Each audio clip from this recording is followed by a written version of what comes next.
Just setting things up a second, let you enjoy more of Barham's wonderful music. Hey, what's that? What's that? That's the bread loaf with the Rossi on the cover. Is the music okay? Yeah. Yeah, I got the hang of through the desktop, all that kind of stuff. So, hey, I'll be sharing more videos again next week. Oh, we got loads of people on already. Fantastic. Everyone's saying hello. Hello, David. Hello, Alan. Alan and Alan, Jordan, Ella, and I'm going to leave it on the card just for a while. And then anyone wants to come in and jump straight to the programme, we'll just see when the card comes down, you kind of scroll forward. Because I love the hellos, I love the live bits, but it's not always the same. Someone comes on a couple of weeks later. Who else we got? Arnie presents, so David, guten Abend. Ella, hello. Give everyone a chance to log in, just give everyone a chance to catch up. Ooh, error? No, that's okay, ignore that. Ba, ba, ba, ba. Let's get these ready.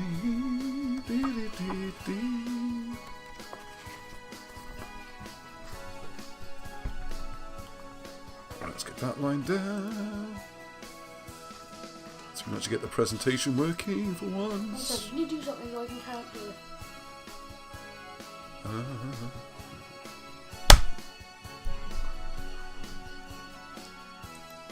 That's what the lag is this week. Arnie's trying to count up to 1 and 10. How are we doing, Art? Still going. That's a long lag. Let's go through the whole thing again. We got that right down, didn't we? Anyway, everybody, lots and lots of exciting things on this evening. 26 and a half. 26 and a half, almost half minutes of lags. Okay, so I can hardly ever see the... Right, let's go to me. Right, thank you very much. The introduction music there from Baron Blackett on the album newly available as of last week. We've still got some CDs left, so please get your orders in. Welcome, hello, and thank you for joining the video. You got me here, Arnie in the hot seat. So now a quick look to make sure you can actually see me. Oh, is it moving? At the moment you're on. No, it's not, is it? It's frozen. It's frozen. Alright, okay. God dear, there's always Alright, something, moving isn't it? now, it's Always crazy. something, isn't it? There we are. Look at that, the hair's gone. Oh my goodness. That's one way to avoid having to comb your hair too often, isn't it? And there's Arnie. Say hello, Arnie. Hello. There we are. Hello. See, he's lucky. He gets me to cut his hair. I have to... I don't say anything. Right, anyway, my hair looks good. There we are. Right, so hello everyone. Hello those people online. And I'm going to jump back so I can see the comments. If I can find all these things here. Looking forward to this. Yay! Oh my goodness, there are loads of comments on it. Matt, highlight of your week. Brilliant. Me too. I'm glad you... Thank you for saying it, Matt. Andrew, the sender debated Welsh history curriculum this week after a petition signed by 8,000 people. Yes, I've had quite a few messages on that. Just want to wait for the show to start and people are logging on. It's a very interesting and very relevant subject for us. And that is they're discussing or debating in the Welsh Assembly whether or not Welsh history should be a compulsory part of the curriculum, as a lot of English history already is, and Roman history mostly. Thank you, yes. Is it hair dye or resolution of the camera? No, I'm naturally grey. I haven't dyed it grey. I'm actually black hair and it's the lighting. Right, so anyway, the Welsh Assembly debating this, whether or not Welsh history should be compulsory on the... You think it would be on the curriculum anyway, innit? Going to Welsh school, you would learn something about Welsh history. Of course, the next stage is going to be what sort of history gets taught, which is...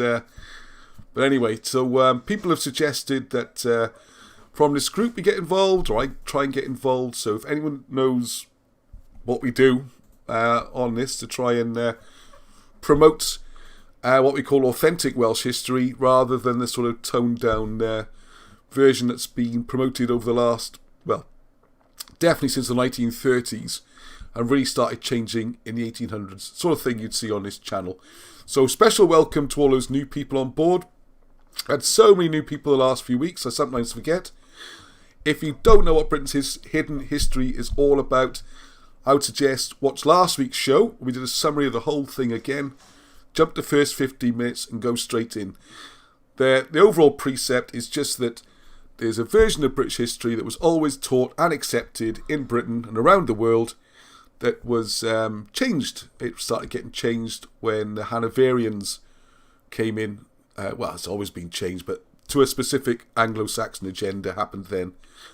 And after the contents of the Civil War and the city taking over and putting puppet kings on, all that kind of good stuff, okay? Right, so hello, more hellos. David from Tywyn.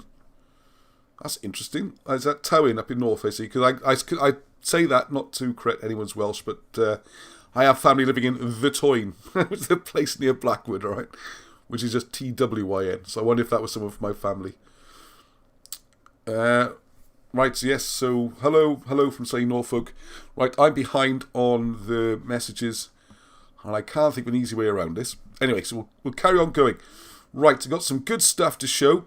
And the first the first thing is, I went through the show again afterwards, and I have to say, I was a little bit, we always have a wonderful atmosphere on this programme, and it's very friendly and humorous, and very family-friendly. I was quite horrified last week, some of the terrible swearing and some of the things. There's only about 2 people, so this is not a general. 4 altogether, was it? 4 were being very bad. Alright, so, and Arnie, fair play, he's dealt with them all very well, producing the show there and seen them off and whatever. But anyone comes on with obscene language, or that kind of aggressive attitude, they're just going to get blocked, alright? So, you get you one go. If you really want to swear or something, you get blocked, and then the messages get deleted. It's a family-friendly Sunday evening show, and if that's what you want to do, go somewhere else and do it. Alright, so I'm sure that won't inconvenience any of the regular viewers, because it's never happened before. I don't think it'll happen again. Right, so I'm just going to whiz over now. We've got some lovely graphics this week. Look at this. So, one of the things I wanted to show everyone there, I got hair, that's last week. And that's how my hair was until about a couple of hours ago, I suppose. It's all gone now, isn't it? I look much healthier last week. I look a bit peaky this week. It's been a very hard week. And I would like to apologise. I've hardly returned any emails, replied to anything. So don't feel as though you've missed out, particularly if you sent me something. We had a bit of a problem with the next book that's coming out, which we'll go on to in a second, The Architecture of Power, which is due at the printers on Wednesday. We had some problems, and the whole book needed laying out again. And I had to redo lots of illustrations, the whole stuff. And every waking hour since Tuesday has been getting the book sorted, which it now is, apart from the last couple of things. So that's a week behind schedule, which pushes everything else back. And also means I haven't been on Facebook much or replied to any emails or messages or anything. So I will be catching up, okay? So just show that picture there. For those who know, it's about my wife's baking. Gorgeous loaf of bread that was. Thoroughly enjoyed that. Try and bake your own food if you can. And if you're not aware, you'll see this is our logo and all the books and everything. This is the mouth, which is someone pronouncing or proclaiming, which in Old Welsh there is roch, R-H-O-C-H. And then this is sicrai, which is 2 fastening bolts, like that, which hold together the big stones and things like this. Are used a lot in Egyptian building, which is sicrai. So you've got to speak with certainty, which is roch sicrai. So when you're making names and words using hieroglyphics or hieroglyphics, use the first sound. So Rossi. So lucky me, I've got a really cool cartouche. And there it is, in bread. And we're going to make Titian lap, I think next week was the plan, wasn't it? Right, okay. So first things first, our special mention here, because this is, after all, Remembrance Sunday. And it's been difficult to do anything this year, I know, but anyway, still respect that. And one group I want to mention is the Way of the Warriors, which is not some fighting group or recruiting soldiers, nothing like that. There's some members in our group who've been fantastic members, and that's Graham particularly, and Rob. They don't ask for any favours, they're very helpful and supportive to me. We've been to see some of the sites together over the last few months. Absolutely top, peaceful. Great caring people. I think they're all ex-military. And what they do is, on a voluntary basis, this is one of those big charities, like when I do the poppy thing. Oh, you lost your internet, Yanni. I hope I'm still on. Oh, excuse me. Well, I just check quickly to make sure I am still working. I think it's that computer, Arnie, I think. Yeah, but in this computer you... Yes, it is. That's why I've moved to this computer, because we're having problems with that one, aren't we? Hang on. Oh, my goodness. It always goes down. Okay, all right. Sorry to put this back on. Sorry about this. Current slide. Thank you. Come on, slideshow. Oh, resume slideshow. There it is. Special button for it. Okay, so it's not like one of the big charities. They don't get money from the Poppy Appeal. There's not like shareholders and directors and all that. This is a small group of motivated ex-soldiers or military. And I'll just tell you something about themselves. So the Way of the Warrior website, they've got a website. I just put the web address up, because otherwise you come in via the question thing. I'll put it on the link below. So the Way of the Warrior is a pioneering healing program dedicated to supporting former military and emergency service personnel to recover their sense of self, reclaim hope and happiness in their lives, and restore their rightful place in family and society. We are here to help address and resolve issues related to post-traumatic stress disorder, PTSD, a mental health condition that's triggered by a terrifying event, either experiencing it or witnessing it. PTSD can wreak havoc in the lives of those suffering with this condition, and most often affects the lives of their loved ones too. So PTSD presents many different symptoms that it can cause extreme discomfort and suffering in daily life, poor sleep patterns, flashbacks, nightmares, intrusive memories, avoidance, negative changes in thinking and mood, changes in physical and emotional reactions, lack of concentration, severe anxiety and depression. I think depression being one of the ones most known, which obviously can lead to terrible things people do to themselves. So through an integrative and holistic approach, and this is what attracts me to this, it's not using any sort of medication. It's not the mainstream healthcare, if you like, which I'm not saying people shouldn't go to those as well. But what this is, a very much a holistic approach where they go on retreats and spend time together, and going through the ways in which they look at this, very caring, very talking based, and they address the full spectrum of healthcare. So it's holistic, meaning dealing with the whole person.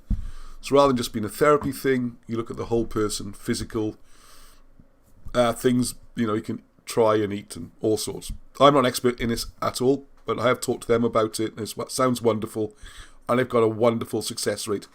So we provide a wide range of specialist treatments incorporating the very best of modern medical expertise, functional medicine, traditional plant medicines, and shamanic healing. They haven't asked me for anything, I haven't asked them for anything. I'm just sharing awareness, and if there is anyone out there who this does appeal to, it's not a fundraiser, nothing like that, then please get in touch with them, or I can forward an email to one of the guys who really are fantastic. So there we are, something slightly different on Remembrance Sunday. Okay, so there we are, there's the book, the thing which has been... you haven't seen much of me this week, have you, Arnie? Well, apart from sitting right there, typing away on the book. And there you go, there's the cover. Thought you might like to see it. And this is what's going to go off to the printers on Wednesday. Fingers crossed. There's the last couple of pages just to sort out. And as it says here, I'll just run quickly, the clash of beliefs that drove the City of London to take the crown and then the world. This will be going on advance sale on the website with £5 off for advance orders. So to help us pay for the print run, and then it'll go to the normal price, which will be $19.99 from then on. So if you look at this here, it says, so it starts off, well actually this isn't the final version. Anyway, it's slightly tweaked. This should be all in red across here. Only little things like that. In 1666, Londoners suffered in 1 year plague, fire, famine and war. So if you think we're having it bad now, okay? Was this a coincidence, acts of God, or the biblical scale revenge of a bitter king who saw himself and his executed father as gods on earth? So if you're not sure what we're referring to here, this is Charles II. Charles I lost the English Civil War, chopped his head off, And then we had Oliver Williams, or Oliver Cromwell, as he's sometimes known. And he was the Lord Protector, which is portrayed always as a kind of dictator. Although if you look at it, you find he actually had some royal dynastic claims to the British royal family, which is rather bizarre and doesn't get mentioned anywhere. So anyway, what this book first of all explores is, as it says here, the official parliamentary report declared the Great Fire as arson, and that the royal family were also involved. Were the other calamities also planned? And this book is quite shocking when it looks at how the fire was deliberately started, and could they deliberately carried out the plague, the wars, and the famine. As it says, this is not what we are taught in school. Now, some people actually rejoiced in these disasters, seeing an opportunity to rebuild the city along Masonic lines and make London a living temple to the ancient gods. This is fascinating. And Robert Shaw, who has been on the show, he's been in for an interview, talking about the history side of it, but his own personal expertise and what he does for professionally is looking at learning difficulties and how the brain works, dealing with like what you might call dysfunctional children, or with learning behavioural problems. And then he deals with some of the leading experts in the country on this. And you get a real insight with this book on how memory works, how to look at things, and how these people back in the 17th century seem to have been thinking, and what their plans were. And my goodness, these guys played for keeps. They were playing for all the marbles. You know, if you lost, you got killed, and all your supporters got killed. And it leads to some really startling findings in the book, which I'm not going to give away, and read the book for that, to see how it affects modern London.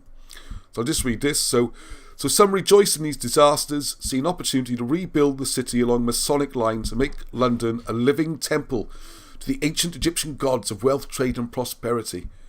They didn't get it all their own way, because Londoners being what they are, even though they're burnt out and being taxed and being starved, they still lived in tents and gradually built up. And we still end up with this higgledy-piggledy London. But you can still see some of what they were planning, and it's got some really... I can't give it away. Anyway, it's not just making nice, pretty, straight lines, okay? And he's a great storyteller. There's some humour in there, some cartoons, illustrations, stuff like that. So he shows that the outcome can still be seen today. So this is the big question, burning what's going on in the world at the moment. Would rulers really inflict death, disease, war and famine on their own people just to achieve power or their objectives? Essential reading in this new era of cataclysmic events. And I'd love to see some of the comments on that. Just a reminder, got a big sales pitch. St. Patrick identified. Sales are going okay on that one, so we could do something for you more, please. Barham's book. And thank you for the feedback. I just want to remind everyone, I have no editorial input on this book at all. I didn't see it till you saw it. We don't edit or publish this one. We're just reselling this one at the moment exclusively on behalf of Barham, okay? We're just resellers. Whereas the first book, we are actually editing, publishing the whole caboodle. Mentioned St. Patrick's Rock, the CD's also out there. You enjoy the music. Right, okay. Now, here's a curious one. How's the comments doing there, Arns? Please be quiet this evening. Nothing Oh, no. Oh, yeah, people are coming along. Good, it's all well. Everyone's saying it's a cool cover.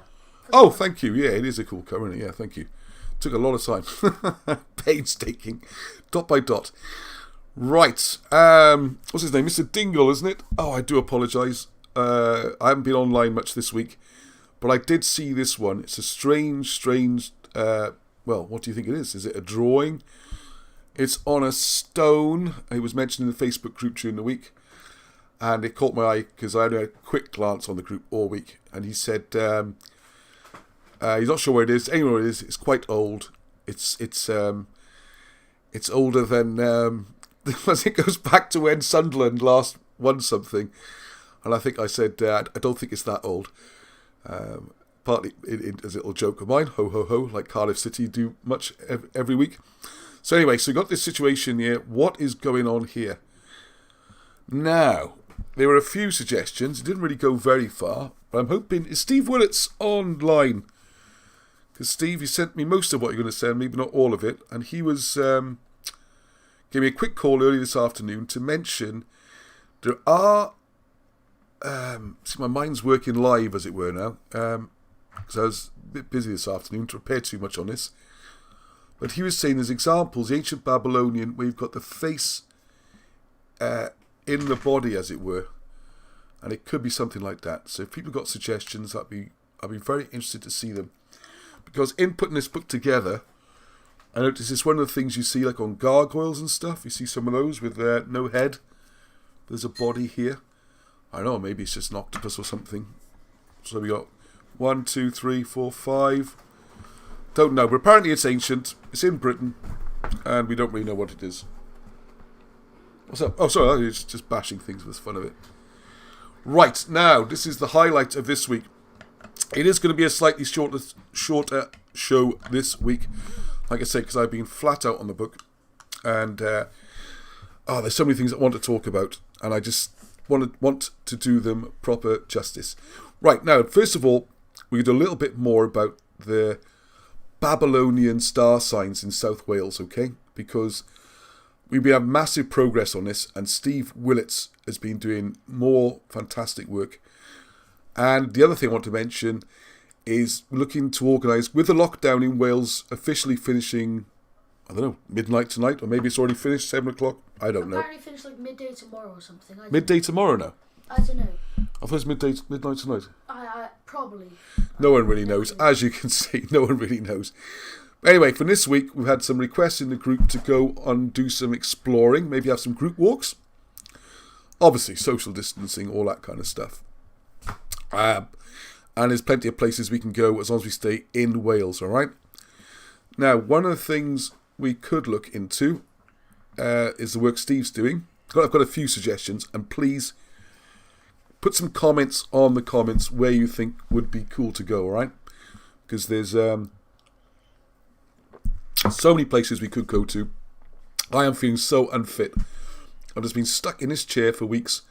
I need some exercise. I got my first boot camp back on Tuesday. I promised I'd go. That's going to be tough. And I want to do some walks, all right? So what we have here... Midnight tonight, someone says. It is definitely midnight tonight. So there we are. Tomorrow morning, I'm going to be up a hill somewhere. Just get my legs stretched. And probably not be able to breathe halfway up. So be back. Remember the old videos I used to do? Every video, the first half of the video, all you can hear is... And then I sort of get my second wind a little bit better. Right, okay. Now what we have here, I have got some text. It's a bit new for me. I don't understand all of it. But I'll throw it out there, show where some of the research is going. Again, we're looking at this idea of the Babylonian star map. Now, if you go to South Wales, you'll see, not just South Wales, so I don't think it's just a Welsh thing. There seems to be one definitely in the north of England. Speaking to Johnny, we need to get together. Johnny, work that out. Heaven knows I'll be able to go up there and go around those. We need to do that. And the north of England, there seems to be one in Dorset area. I'll say a special shout out to Steve. I think there's some other people I have to thank as well. Yes, sorry, Mark Austin and Kerry. Dave volunteered. I've been sending them to collate the information the typists are putting together. Thank you very much for that. It's very important. We're going to get that book out as soon as possible. I ain't quite finished the news. I hate going back and forth. But this book, as you see, Architecture of Power is going out. Then Odyssey right behind it. Thank you to all the volunteers who've done the typing, sent it back. Mark and Kerry are now going to collate that, and that'll form the first part of the book. And if anyone's typed just a few pages each, they will have seen how fascinating it is. It really is eye-opening. And what that goes through is the whole background to Christianity, really, and Jesus, all that stuff. And then second half of the book, how the crucifixion was staged and how everything ended up coming back to Britain. Okay, sorry, slight diversion there. I'm wandering all over the place tonight. My brain is fried, I think. What are you up to, Am? Just amusing yourself, right? Okay. Right, so there, if you don't know, this is the Blorange. There's Abergavenny, so I hope Rob and Graham and all those who know this area are watching this. What Steve is working out here is, the first thing to look at is what's called the ecliptic. Now, I'm just going to jump to me a second to have a bit more screen room to try and explain the ecliptic. Because it's not an easy one. Oh, where's the globe? Where's the globe gone? What is your dad? Do you know where the globe is? No, it's not to hand. It was here. We're going to tidy up. Never tidy up, all right? No glue. Right. Never tidy up. If you imagine this is a globe, my amply sized fist, the situation you have is if we're in the northern hemisphere. This is the globe. There's the North Pole. All right. If you're in the northern hemisphere, so I understand it, from there, your line of sight will be across like this, like that. All right. You can't see this bit because the planet's in the way. Okay, unless you go for flat Earth and all that, which is a different thing altogether. But based on the global model, from this point, that'll be your line of sight. So the lowest stars you're going to see are this part of the sky. Okay? You can't see down here because the planet's blocking you off.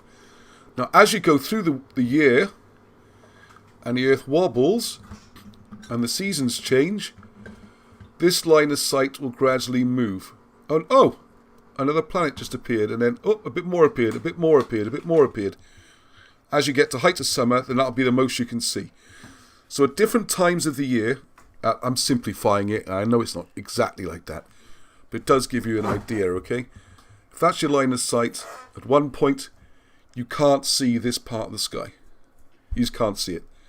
Another part of the year, don't forget it's rotating and wobbling, so it's complicated. This will come down like that. So this bit which you couldn't see, you now can see, okay? Now as these stars start to appear on the horizon, that's how you get them distributed throughout the year, and that's how you start to form things like the zodiac. Depends when these certain stars will appear on the horizon, and that's the ecliptic. It's a little bit, go and look it up on Wiki, but that's why again that's pretty close to how it works. Also within that you have wherever you are, even going round and round, middle of winter with the lowest possible position for viewing, you've still got where this line of sight goes. There's this circle here, those stars in that circle, wherever you are in the northern hemisphere, whatever time of year, there's a certain part of the constellations you're always going to see. That's the permanent part of the constellations, okay? That gets very interesting because if you look back right through ancient Babylonian religions, and some of this is looking now, some of the unpublished work by Wilson and Blackett, which will be coming up next year, hopefully, another pile of stuff. And it also ties in with the book about Christianity. You will see the permanent stars. And what they refer to then is what's called the tetramorph. So you've got the four things. So you've got the man, the eagle, the lion, and the bull. And if you join those four stars together in the sky, you get a cross, which could be or seems to be the leading into Christianity, creating a cross with the sun in the middle. Okay, the sun as in Son of God or Son, and there's your four. One's Matthew, Mark, Luke, and John. And it's curious, if you look at the order, everyone knows Matthew, Mark, Luke, and John, but that's not the order they were written or the order they should appear, and seems to be a reference, again, to this magic cross in the sky, okay? So, what becomes important then, if you go way back, is to look at this, around this, what's called the elliptic or ecliptic, because eclipse means to disappear, okay? So if you've got a star here, and you can observe it, and then the angle takes it below, it's now hidden, alright? So it's a bit of a long way around, but none of this is, I hope that helps, because it can make a lot more sense when you bear that in mind, okay? And that's why I try and think about it, because this is quite a new subject to me as well. But it's I'm going to get directly back to Wales Britain in two different ways. Again, this book I'm recommending, which has nothing to do with me, I don't publish it, don't get a commission or anything, is this one. Seems to be very good. Working my way through that for fun. I had much chance this week. Although immediately, once you start doing this kind of thing, you read books differently, as you should. As you should. I've learnt this, or tried to learn it, from Alan Wilson. When you read something, you say, oh, that's interesting, that's interesting.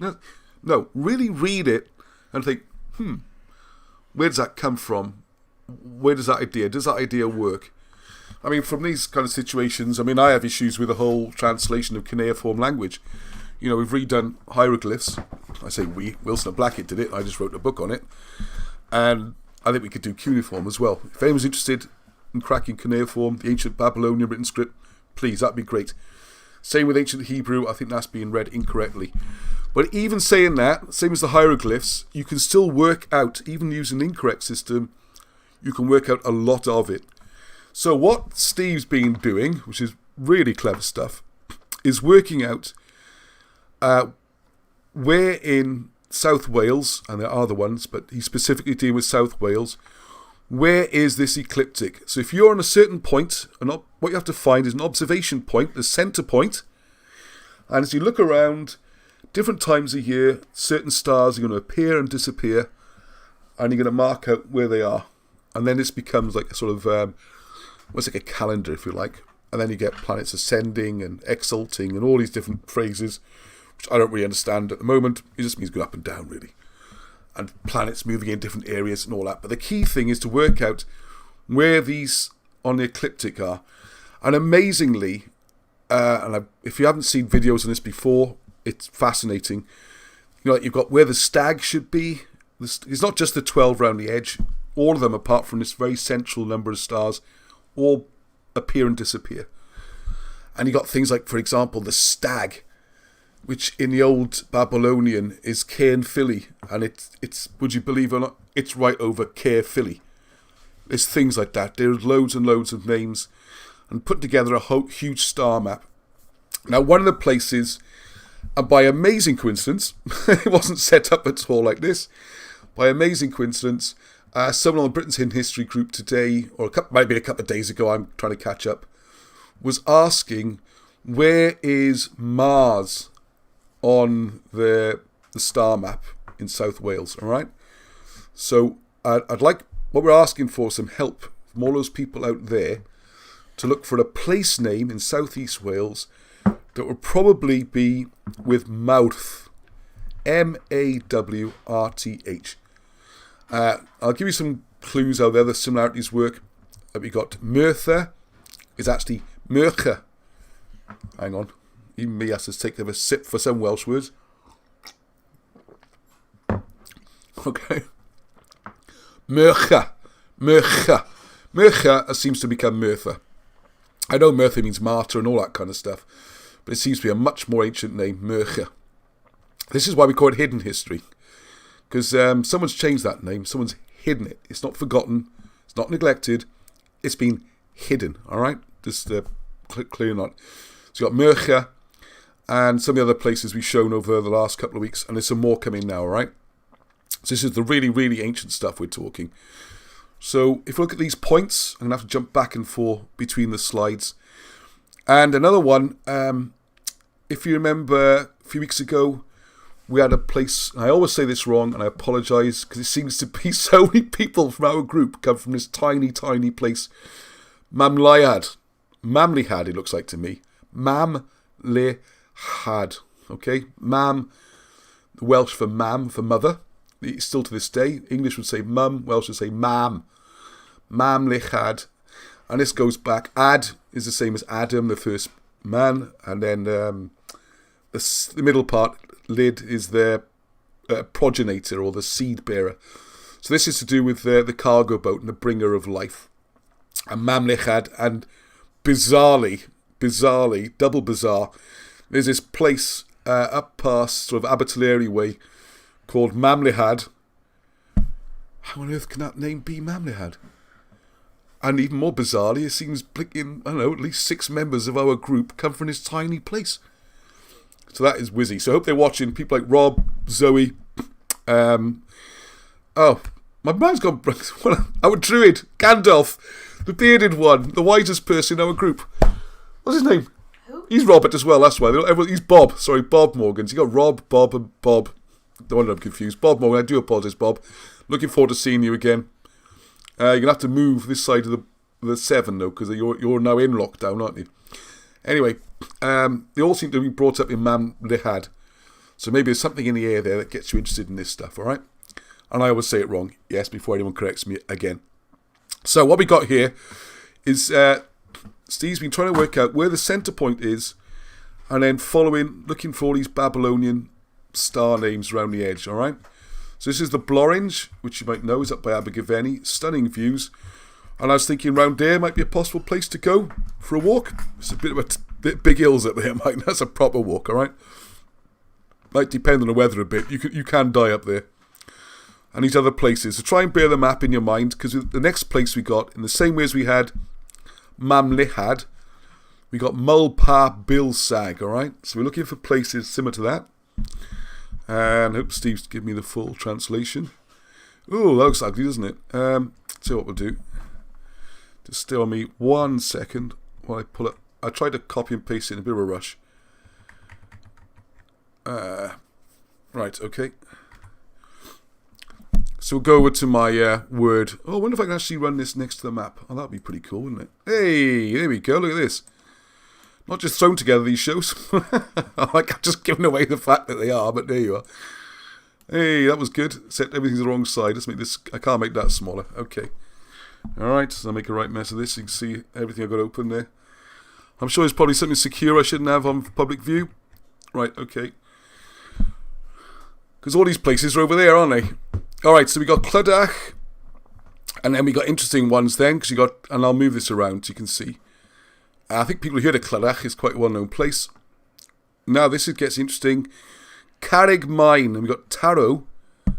So, Steve, this is not finished work, alright? This is just throwing ideas out there. I want to get more people involved and see what you can come up with as well, okay? This is work in progress. This is cutting edge research. This isn't something that was done 10 years ago and kept under a stone and then brought out today ago. This is happening now, and the more people involved, the better, right? So, Carrig Mine, Taro. And Taro also Trao, Trawav, Tarav, and that's mean to strike or blow. And then another one interesting for me here is Garna Eru, Erwan means to sting, stab, or prick. Now, if we look over here, here's a clue what we're looking for. Because I believe I got this right. Pabilsag is what's now known as Sagittarius. So we're looking for names connected to bows, arrows, all this kind of thing. And this is the bizarre coincidence comes in because, just jump back slightly, when this came up, and Steve pointed this out, he's much cleverer than me at these things, he's also mentioned in the discussion that there was arrows nearby, and due to the place name and everything, this could be a very long way of giving an answer. So here's Clydach. So if you look, these are forming a kind of curve, and what we're going to do is produce a map where the whole thing is like one massive curve, alright? So let's get that back on there. Oh, too many things open. Okay. Alright, so Blaenavon. So if you ever wonder what Blaenavon could mean, Blaen is phonetically familiar to Blaenor, which means a prominent person, chief prince, and also ancestor or forefather. So right, now we got the big one here. Mul Pa Bil Sag. So Mul normally precedes the name for God. The Pa depicts two branches that can mean to strike or to beat and looks a bit like an arrow. And the Bil sign can mean to burn or stinging. The Sag is a human head. So what Steve was thinking, just throwing this out there, that human head we saw on the rock could tie in with this in a bizarre coincidence. And then we got, or synchronicity. See, some people don't believe in coincidences. They believe that things happen at the same time for a reason, okay? And it looks familiar to the rock carving in Clydach Gorge, which I think might be the one that was shared on the Facebook group. I'm pretty sure, actually. And then Pabil means ancestral relative. So Pabilsag can therefore mean the chief ancestral forefather. And there's the image there showing him to be part scorpion. Hey? Horse, bird, dog, and human. Bird. Oh, yeah. Bird. Where's the dog? Is that a scorpion's tail?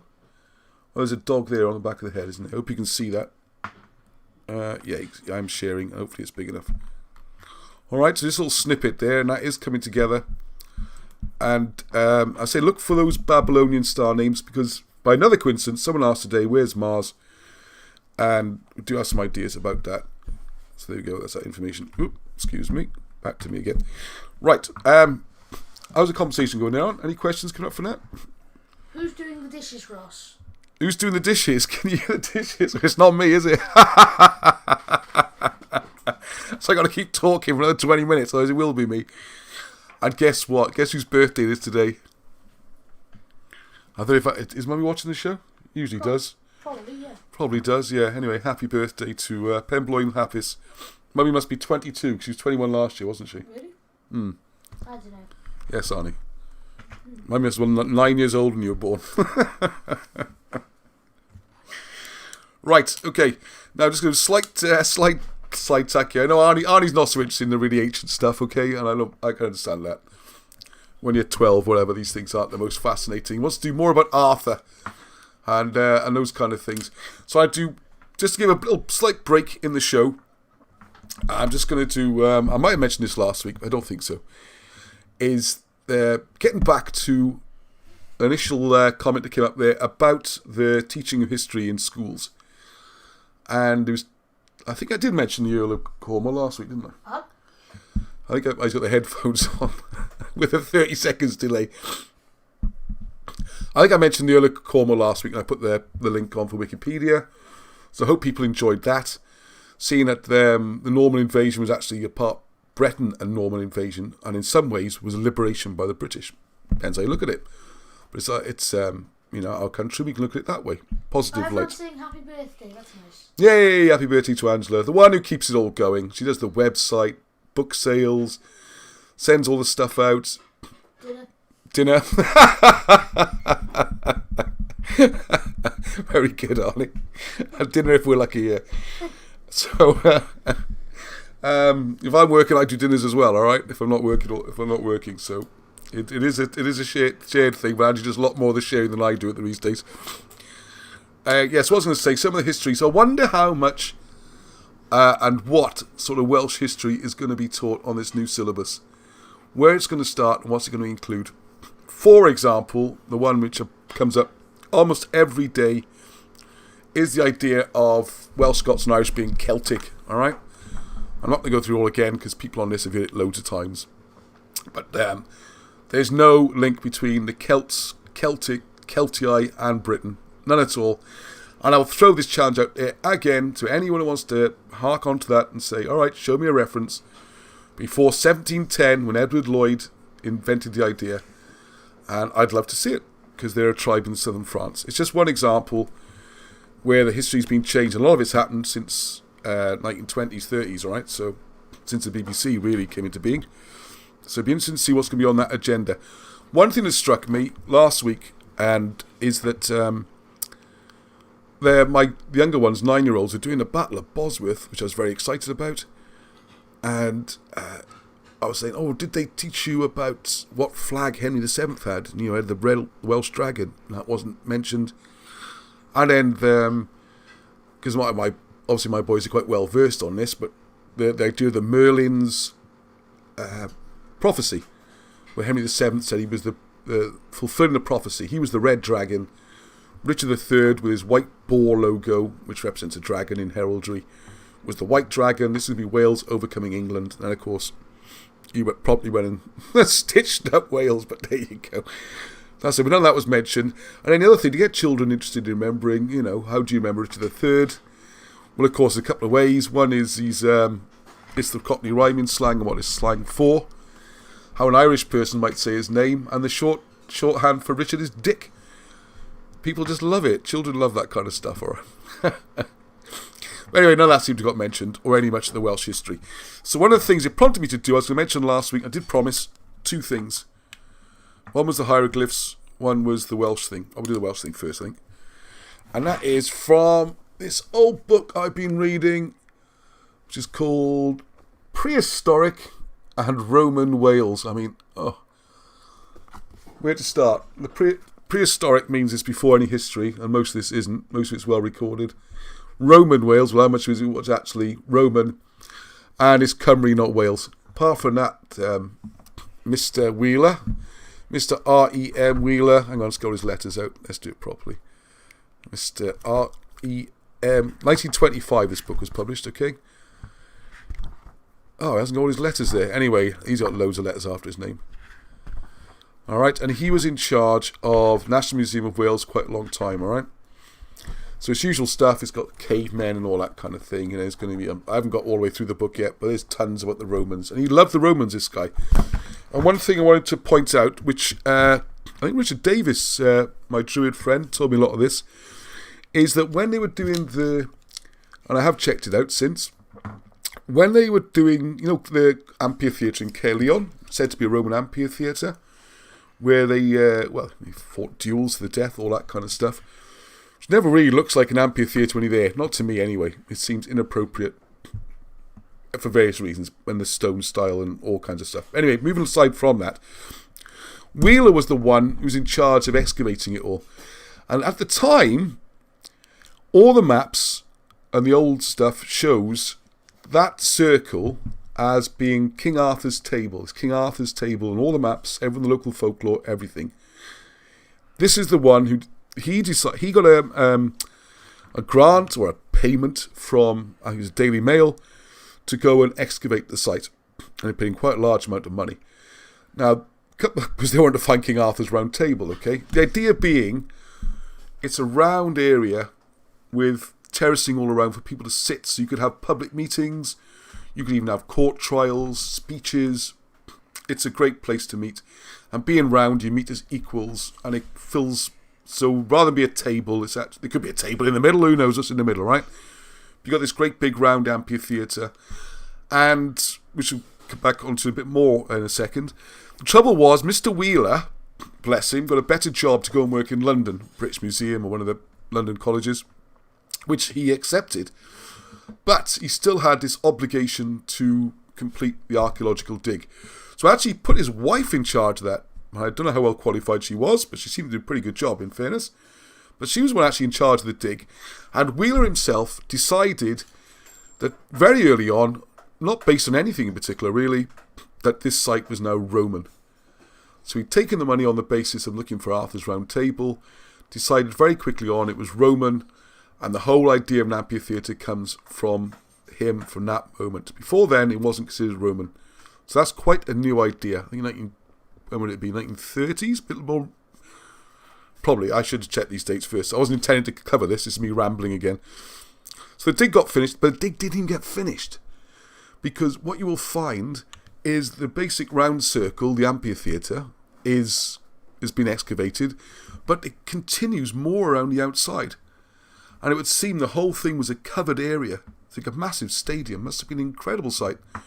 And much more recent in usage than ending whenever the Romans are supposed to have come and gone. So the whole thing is still a mystery, and I would love to know why they suddenly stopped doing the excavation. They said they're afraid of walls collapsing, but I mean, look at what they've done already. They didn't seem to be showing much fear or respect for what used to be there. So maybe that was Arthur's Round Table. It's none of those ones which is difficult to tell, I guess. We have to find out. But what I wanted to come round to was that the motivation of this chap, Mortimer, I should really look up where he's from, shouldn't I? That's a pretty good idea. I should know more about this chap. I don't think he was Welsh, put it that way. Hang on. I'm just going to...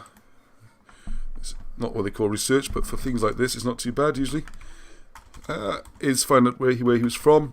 He had a definite... He was in charge of the Welsh Library, but he did not seem to be Sir Mortimer Wheeler, British archaeologist. Wow, he lived in 1976. He went on and on, this guy. There he is. Fair play to you, sir. Yeah, he was Scottish. And this is one of the things you'll find that... and Al Wilson and Blackett mentioned this a lot. At one point, no one Welsh could be in charge of any of the institutions, whether it's the Welsh Museum, whether it was the Welsh universities, anything. BBC. There you go. It's this bitch here. He went on to become keeper of the London Museum. So that was the top job. There we are. I have got it all right. There we go. So he was keeper of archaeology. He did what became called the Roman forts with the aid of his first wife. That's a little bit harsh. She actually did most of the dig. Okay. Oh, Dad, you're not on the screen share. Oh, sorry about that, folks. Oh no, you are. I am. Yeah, it was just a lag. Just a lag. You're just behind. Okay, thanks for letting me know, Arnie. All right, so there we are. And there's the Wheeler method and all this kind of stuff. And yeah, you can read all about him. Okay. Yeah.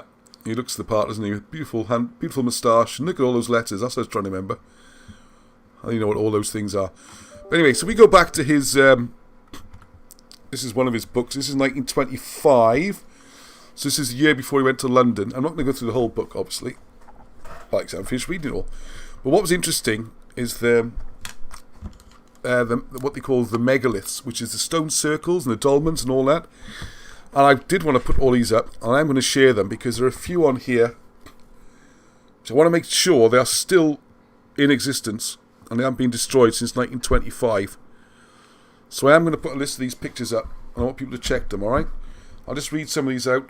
We got Tinkins Wood, St Nicholas, Glamorgan, that's near us, but I don't think there's as much there now as it was in those days. If we're in Denbighshire, we've got Capel Garmon.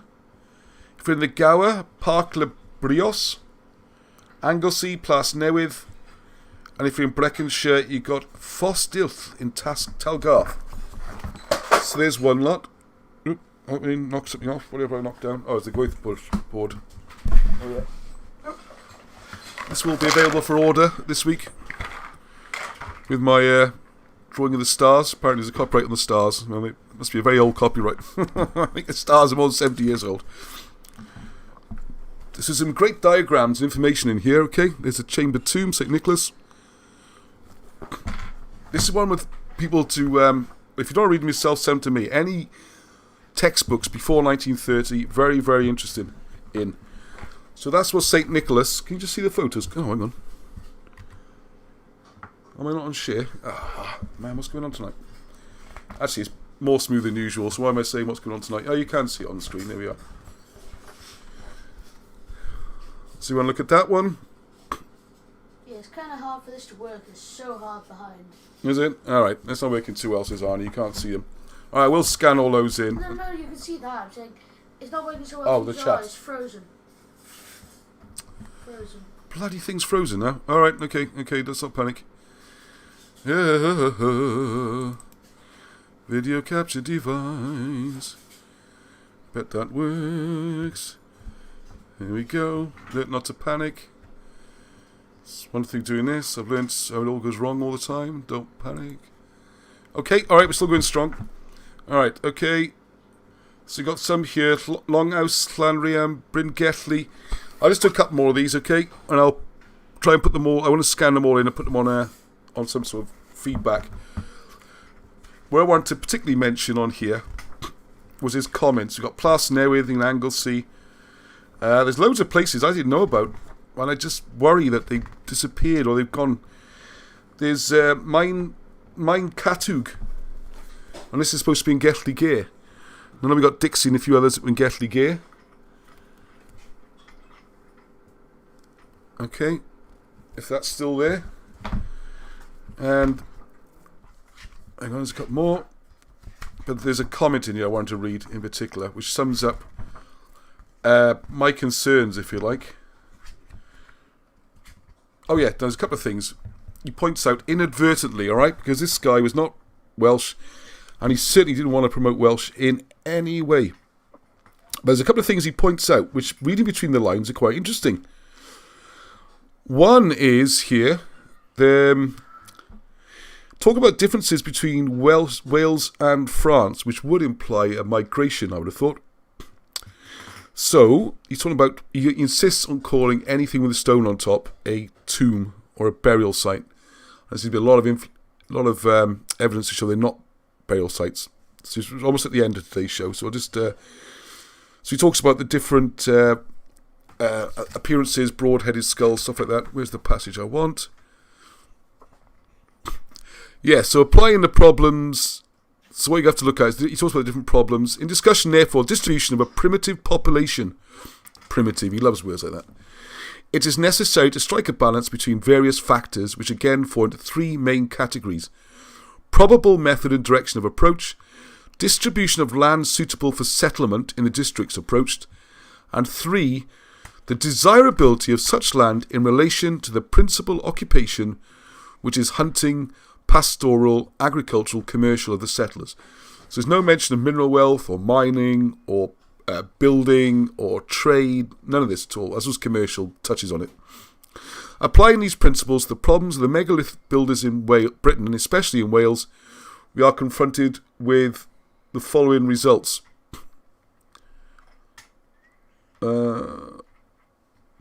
Jardin's talking about... oh, no, a bit earlier than that, mate. Right. The megalith builders came from the sea. And their primary distribution was coastwise. They came from the sea. It says here they came from the sea. The coastal regions and the uplands of the coastal counties are, generally speaking, free from thick forest growth, although a civilization sufficiently coordinated to build a Stonehenge with materials from Pembrokeshire was doubtless capable of maintaining clearances on a small scale in the woods of the lower slopes. Everything he says in here backs the idea of a migration. That on the coasts, they're sophisticated, and even those who seek a purely commercial explanation for the distribution of megaliths are compelled to find very different explanations in different places. And the main thesis that the builders of miners is continually found wanting in Britain. This megaliths, and he goes on about his obsession with pearls, and he thinks they're just there for pearls and oysters, isn't it? Right, now this is a bit I know it's going to get a reaction. Oh, I can see the comments. Wow. I can see, yes, it did screw. Thank you, Salty. It froze, but we're back on again. And yeah, going back to Caerleon slightly. Robert Pierce, good to see you, Robert. Good to see Lego on there. Surely it must have been the place the real historical Arthur of Caerleon would have held his major court. The field is always known as Arthur's Round Table. Then Wheeler dug up the field as well. Yeah, I would agree with that. Yes, Mortimer did some top work on megaliths and movement of stones. Yes, thank you, Elliot. You're spot on again. And that's summarised a lot in this particular book I'm reading. Lloyd, like 1772, a lot earlier than that, I think, 1710, 1714. Arthur is clearly in the records, yes. Some of us are working to tell the Arthur story, yes, with Rob Shaw. Now we get this book out the way, we're going to be the Arthur action historical book coming out soon. Yes, yes, you're quite right, Jordan. It's all been removed. Anyway, this is the bit. This is my crowning thing. I've been dying to say this for 2 weeks. Didn't get time last week. This is worth waiting for, right? It's fantastic. Oh, hang on. It's the wrong page, though. All right, I'll read the build-up first, okay? So anyway, he's talking about then, as well done, that person there. Someone's well-informed, aren't they? Who was that? Elliot Flynn. You're quite right, Elliot. You're very well informed. He does talk about moving his stones. Anyway, this tremendous feat, he's talking about moving the stones all the way to Salisbury. I'm trying to think of the name, proper name. Anyway, and the transfer of the stone suggests a complete or partial transference. This is interesting, right? The transference of a particularly sacred centre from an older home in Pembrokeshire to a newer home in Wiltshire. So he's not just talking about the stones moving, he's suggesting that there is a religious centre or a circle or something in Pembrokeshire, and the whole cultural religious significance got moved. This is the mainstream, Mr. Mainstream writing this, alright? Mr. the Welsh people just lived in caves, right? And he's saying this. So this inference at first sight conforms remarkably with the suggested eastward trend. So not coming from Europe, eastward trend megalith builders in southern Britain. On the other hand, it might be argued that the absence of megalithic structures from Brandon and Sisbury is as likely not accidental. And he goes on about no latest stone and stuff like that. But it is obvious that, right, if the builders came originally in search of copper and tin, they were also originally the carriers of Bronze Age culture. So he's saying here they came for bronze and tin and Bronze Age culture, and they've come to Britain, not from east of Britain to west, but they've landed in the west of Britain and moved the other way. I mean, this is supporting, maybe they weren't so defensive in those days, but they are referring to the migration stories here. And then, this is and he talks about migrations in different settlements, standing stones, and then I'm going to finish my favourite quote in the whole book, which has got exclamation, exclamation, line. I'm sorry, I don't usually write on 100-year-old books, but right, this is the finishing one now, okay? This I'm going to feel some right, before I say this, actually, I'm just going to say as a build-up to it, you are like, this is what I meant to put in the description. I'll add this link to the description. Easy to find. go and have a look at Magnus Magnusson. Remember the bloke used to be on BBC TV? He's Icelandic, funny enough.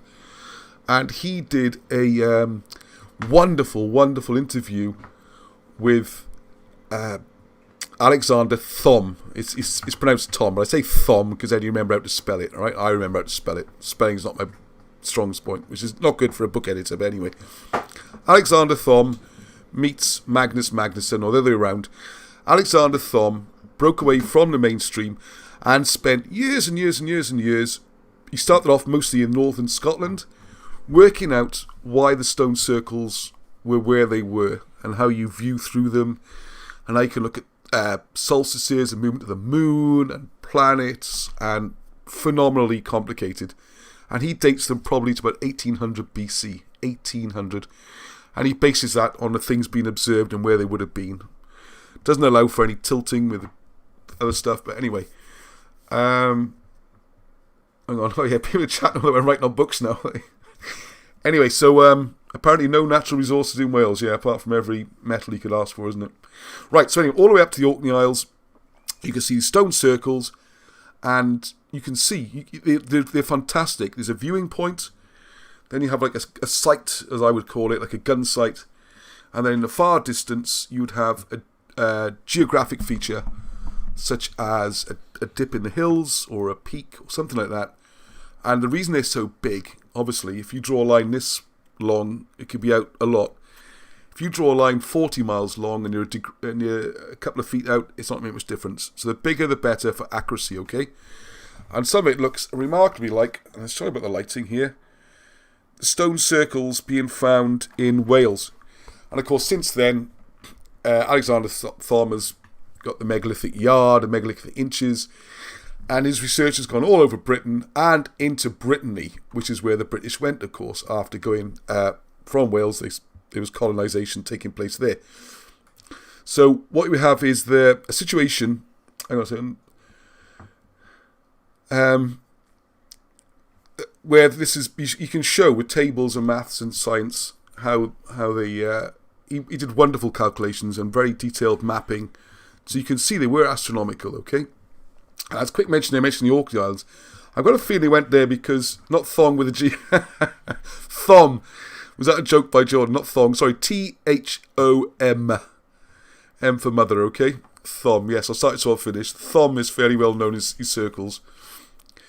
I think it's safe to pronounce his name properly. I like Thom, I got used to saying it now. It's like I say Gnostic rather than Gnostic, and Ptolemy, which is more correct than Ptolemy, but that's another one. Anyway, so what we're going to do, this is the final thing here, right? I'm reading directly, quote, from the book. If we leave structural circles such as this on one side, there still remains a considerable number throughout Wales for which no obvious explanation is forthcoming. I'm going to sit for this one. The recognition that in a few cases, certain stones or openings in these monuments were seemingly oriented toward the sunrise or sunset at certain critical moments in the year, such as the summer or winter solstice, has led to a generation of antiquaries to waste much time and ink upon the supposed astronomical properties of these circles. He just calls it a waste of ink. What an arrogant person. Sorry, on. On the general assumption, which can scarcely be gainsaid, that the circles were directly or indirectly associated with religious practices, it will be quite in accordance with analogy to find that a ritualistic observance of the great seasonal change of so much importance both to flocks and to crops is sometimes indicated in the plan of the monument. Nothing to see here, folks. It's just something about moving your cattle around and, hey, it's going to be summer, because like you wouldn't know it's going to be summer when it starts getting warmer, yeah? It's obviously far more precise than that. So anyway, but Homer nods, and this is not ancient Homer, this is the guy from the Ancient Monuments Commission.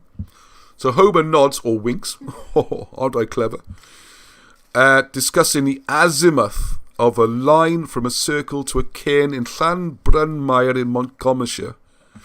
Notes the fact that the line points the setting sun on St. David's Day is so striking that any other transit is of minor interest.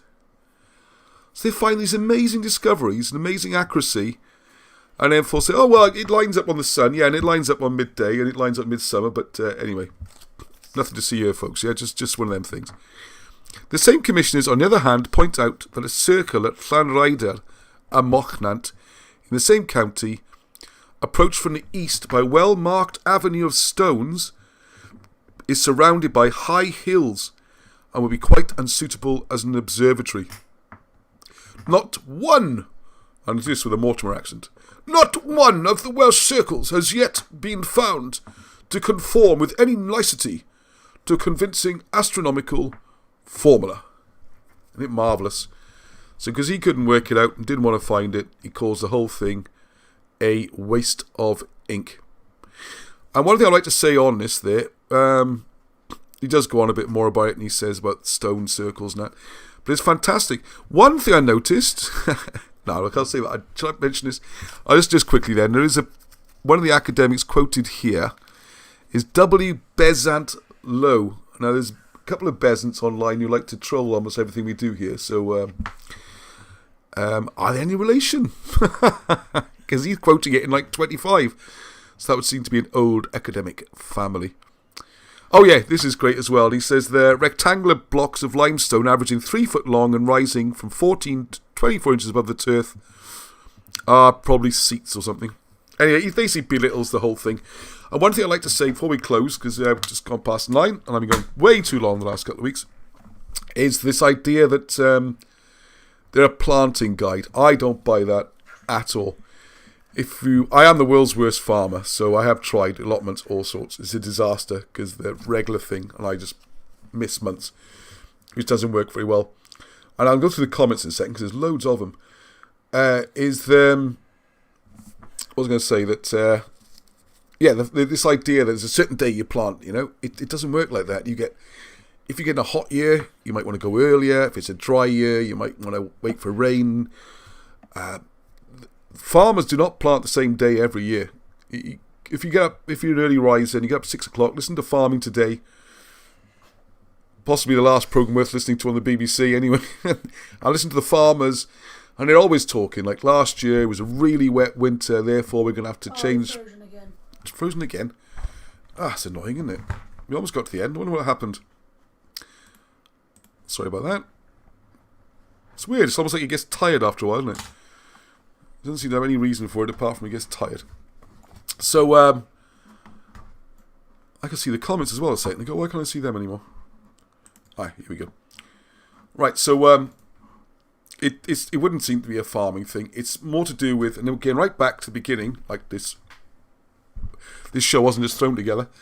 We go right back to the beginning, and we're looking at this whole thing about the eclipse again. And what was interesting is that it's the other way around, according to Gavin White, that when you think about planting and all that, that's when you look for that in the sky in a more general term. Anyway, look, that's enough on that for now. There's a good discussion going on. Excellent. I like your way of nothing wrong with disagreement, gentlemen, ladies. I remember hearing that Stonehenge, this is Ella. Good to have you on board, Ella. I can't remember your name on previous weeks, and you made some great contributions.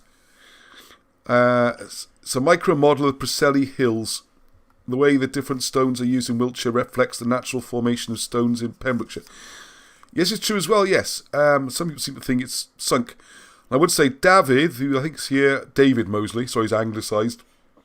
He's really well read and well informed on this. And it's worth looking at. I was going to make a comment about that then. Yes, it is Pentre Even in Pembrokeshire. Yeah, you can see the stones, and there seems to be some shrinkage of stones. And I was talking to Richard Davis again. Thank you for calling. That was great. And have you ever looked at the Battle of the Bean Field? Just throw that in. But one of the things they're looking at there was, they claim anyway, that the stones are a bit smaller because people were chipping away souvenirs. And that's why they had to fence it off, maybe. There was something else I was going to mention there about Alexander Thom. Lost it. Sorry about that. So there's some good discussion going on there. Lighter farming hours. Right, anyway. Okay, well, call this to a close in a second tonight. I'm trying to get the shows down to an hour, and I hope people enjoyed that. I was going to do the... come on. Come on. Where did I put the thing on the... reading the... I had something else ready, and I didn't do it last week. I didn't do it the week before. And Sean Morgan, if you're watching, I do apologise. I have got the video of going up to the stone up there, Toyn Morgan, actually, isn't it? I got to get that up there. I do apologise. I filmed it and edited it ages ago. I just need to do it. Come on, I want to show the hieroglyphic stone I was going to translate as well. No. Okay. All right. Things are there. Scrammed. Anyway, so I'll just say, please remember to... it's Remembrance Sunday. So, Mind Catching is still there. Thank you. We got more stuff on there. All right. Thank you very much. So, I'm going to come to an end there. Let's listen to a little bit of the music.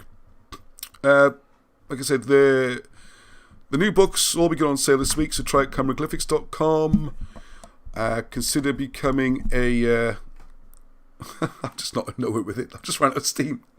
Oh dear, there's so many things, too many things open, as you saw on my computer. And one I can't find that's open somewhere is the... I'm going to play Underground Frustration there. No, we'll have that one.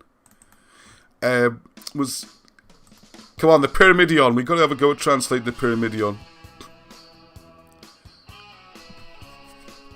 Come on, I have one last chance to find it. Where did I put the blasted thing? Arnie's lost interest anyway. Hey?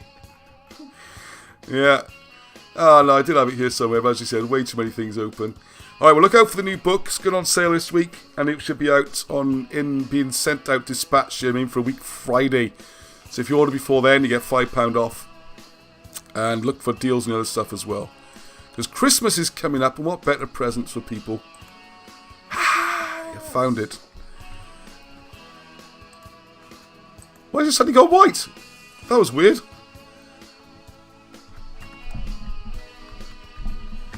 There we are, I don't know what happened there.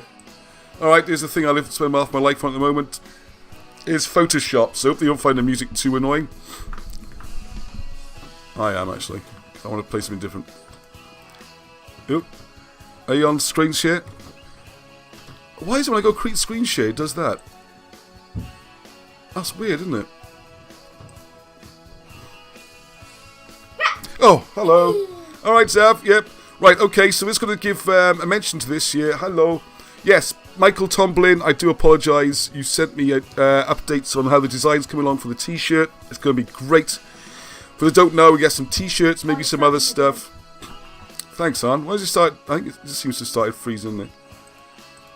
Okay, we need it working now. Alright, so thank you, Michael. I'll be getting back to this week, hopefully. And one of the things we're going to have is the idea of, as you know I was saying, people are starting to say it more often, is the heddwch for peace, which comes from the falcon, hebog, and you get hebog, you get heddwch. You can look through Hieroglyphics, see all that. So I was thinking wings, something like this at the top. I'll see what Michael's come up with. And then the other hieroglyphs that make up heddwch, which look quite cool. There's a little beetle, which means to search. And, oh my goodness, off the top of my head. Anyway, off the top of my head, I can't remember it. Anyway, it means that the search for peace is good, heddwch, and it makes a lovely little cartouche. I think people will like that. Alright, so we can try and get some stuff with that on. And if it's not too distracting music, I'll just quick go with translating this. So we got here, this is Watch Over. There's the Power, and then you've got the Striking Cobras. So we've got two of those representing divine power, I would suggest. And then we've got Watching Over the Eyes, Edrich, which we'll come on to. And these are the spoons, Rao. So Tree Rao, there's three of them, is to pass through. And then the curious thing here, with the animals always point to the beginning of the word. So presumably, we read that away. Can I get a nice big blob to show people? I think I can. There we go. Let's make that even bigger. Nope, wrong way. Hang on. I can't make it any thicker, but anyway, you should get an idea. Here it comes. Alright, so we'll go that away. So there's the Lord, I think you know Ragwith. and then something crossed out there, which is really, really frustrating. Because it's something to do with the duty, and the lion's head, which is the chief you are. This is to hold the life in balance. You can see all these hieroglyphics going this way.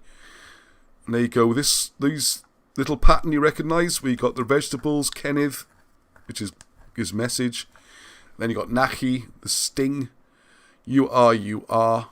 So this is a message to behold about you, or you are. And then you got the power to keep safe.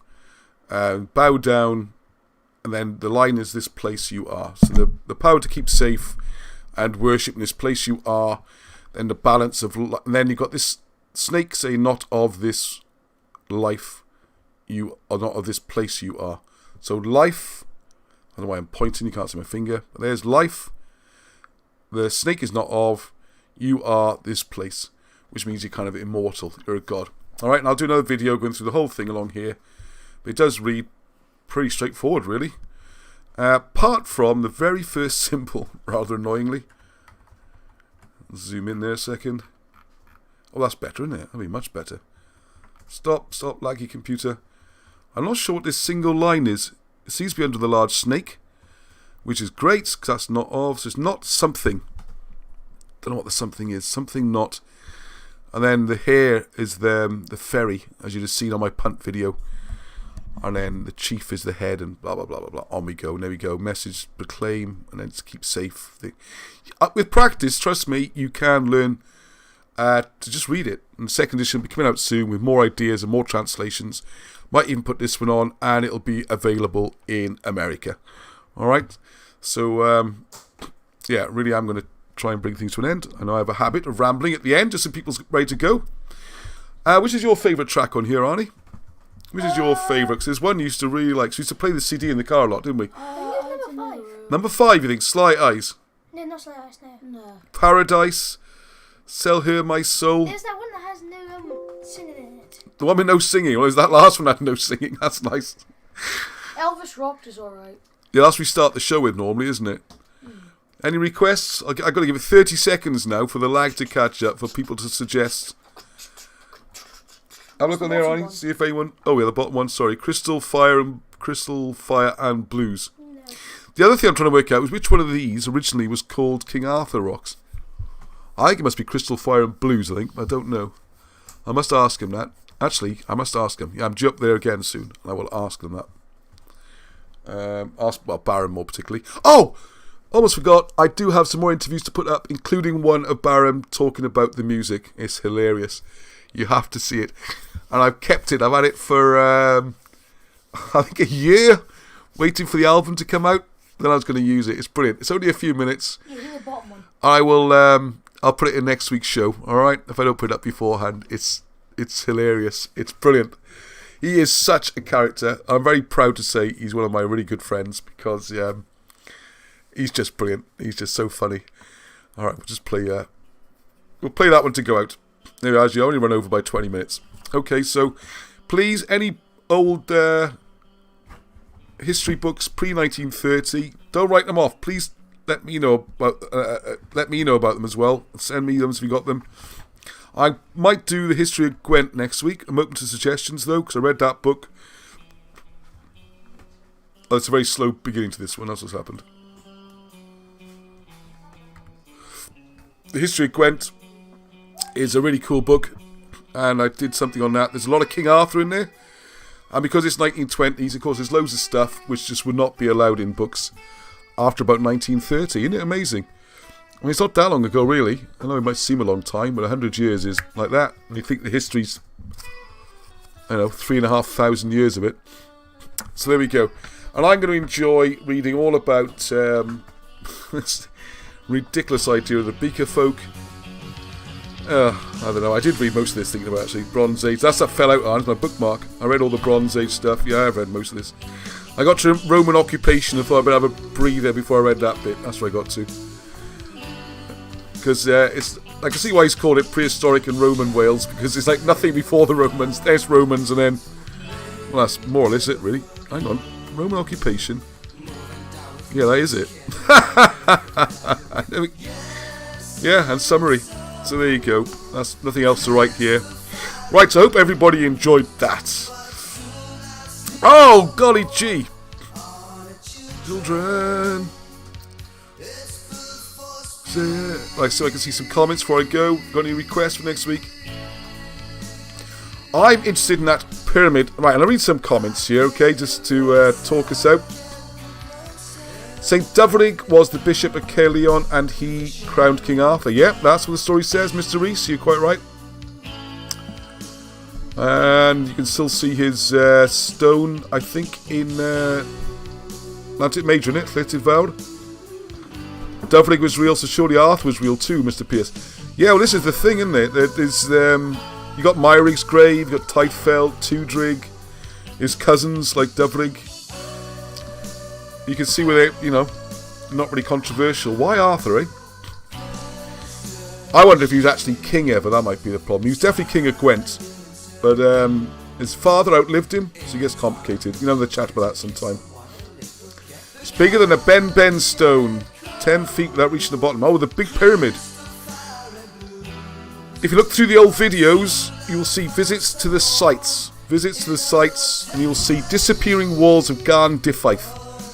And Garn Diffyth is where the pyramid is, and you'll see a bunch of us walking around there having some funny chats, because it's not just the pyramid, the massive walls all the way around. They're just being taken away and replaced by ugly featherbed wooden walls. So, yeah, Ben stones, that's an interesting one. Oh, great chat tonight, this is wonderful. I know I'm miles behind, I'm catching up, so apologies to people if you're wondering what I'm talking about. Apparently no natural resource in Wales. Academics said no.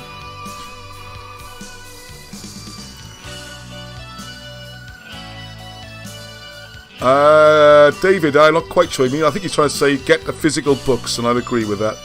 Always. I'm sorry, getting older and older dictionaries. Oh, go on. There's a good suggestion from... Do you want to come on the picture? Jarden, yeah, Jarden's full of good suggestions. But maybe Mummy could pick something, pick what to include next week. Oh, let Mummy choose. It's their birthday. So let's turn this slightly so we can see you as well. Hello. It's weird. Where's the camera pointing that way? It must be twisted. There we go. Let's twist the camera a bit. Yep, so we got Mummy to choose for next week. Good idea. I'm sure Mummy would love to choose our history topic. Sorry I'm a bit behind on the comments. Take care all night, yeah. Good night, everybody. Take care. Read Brutus's death. Buried in London. Yeah, we've got a few questions about Brutus today as well. Right, okay. Thank you very much, everyone. What? Oh, what's going on here? Is this... Okay. Kerry's not back on again, is he? No, everyone... Oh, everyone's asking about last week. Wildfire just said, why is Kerry a git? You'd have to ask. Well, you'd have to ask him that, wouldn't you? I mean, he has made some good findings, I have to say, and they're still his. But the idea of trying to claim all the work on all the stars and you can't draw star maps and everything else is just ridiculous. And there we are. I gave him loads of help, gave him loads of stuff to get going, all the maps, Wilson of Blackett's ideas, Wilson of Blackett's books, and now it's his apparently. So there you go. This happens, I'm afraid, but don't let it bother anybody. I'm sure Wilson has identified the mound of Brutus. Yeah, I'm pretty sure he has as well, Robert. Oh, so I'm adjusting the camera and then 30-second lag before what I did actually happens. Alright, well, if you want to carry on chatting, that's fine by me. That'd be great. And I'll leave it on for another 5 minutes. Great show, thank you very much. I thoroughly enjoyed it. I'm a bit tired. I'm absolutely fine. I've just been long hours to get this book out. I told everyone last week it was done, and there's still some work. There's always more work than you think. Getting the book actually out the door. It is just the way life goes. Oh, Arnie's off anyway. Adios. Trash the place, trash the microphone. There we go. Alright, I'll put one more music track on. And I hope everyone enjoyed the show. So until the next time, take care. God bless. Heddwch.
you'll find interesting. Lady, wanna feel at home? Champagne, let's drink it in vain. Still used to impress the naive, Woodchuck's expensive pub. If you only could conceive just what you mean to me, my heart is pounding at the thought of you. Man, man, man, your perfume is so fine to me. Then. Oh, sorry, you see me yawning. How did that? How can you close it then that comes in? That was quite cool, was it? The way I turned myself off. You know how you put it down then suddenly that came up? Yeah, it'd been even cooler if I'd done it earlier, wouldn't it? I should edit that off, so if anyone saw me yawning and looking very, very tired then, Yeah, you like this. that's not for public consumption. I'm having a good laugh now. You found this under who did? Go on then, bedtime everybody. Vanished again. I now vanished completely, yeah, I'll put that on. My heart is pounding at the thought of you. Bam, bam, bam, your perfume is so fine, and you are always mine. Polarized, no apology. Scream for a new technology. There's a lie in every pill in that single sour. Laggard, what a feeble poem. Stop playing, don't talk that again. I'm abused to address ladies, will success that's her slum. If you only could conceive just what you mean to me.